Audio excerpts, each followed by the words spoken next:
The self embedded in culture, an anthropological conceptualization of self. Anthropology, study of human biological, psychological characteristic of their evolution. Practices among different societies. Study of human society and culture and their development. A science and philosophical description of the life form to the Homo sapien of the thinking man. Concerned with how cultural and biological processes interact to shape human experiences. Embedded in culture definition. Embed or embedded. To enclose closely or in as if in a matrix. To make something an integral part.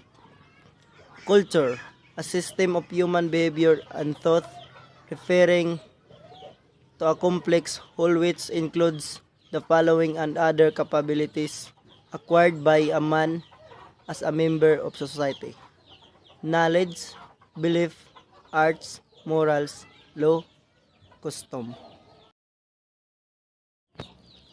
Anything that a man invented or created, learned, or acquired, believed upon comprises the whole culture.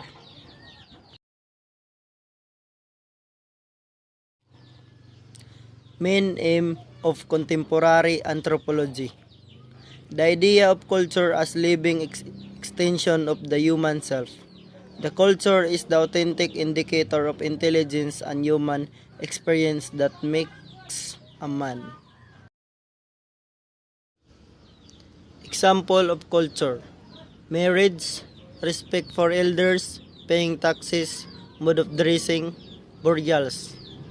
Three components of culture: material, cognitive, normative.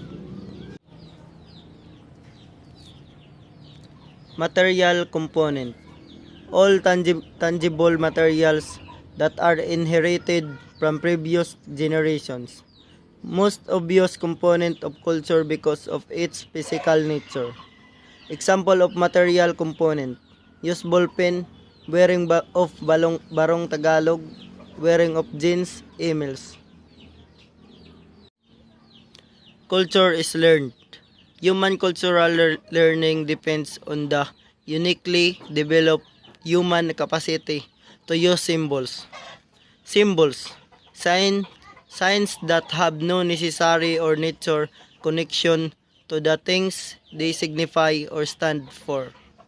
Cultural identity, sense of self, strength of identification, individualism versus collectivism, multiple identities, social distance.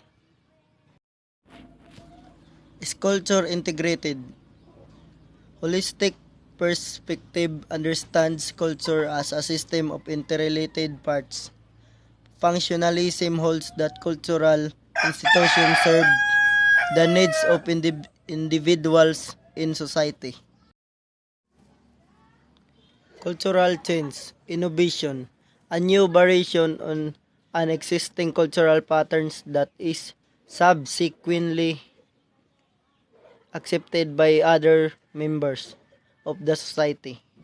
Diffusion, the spread of cultural elements from one culture to another through cultural contact.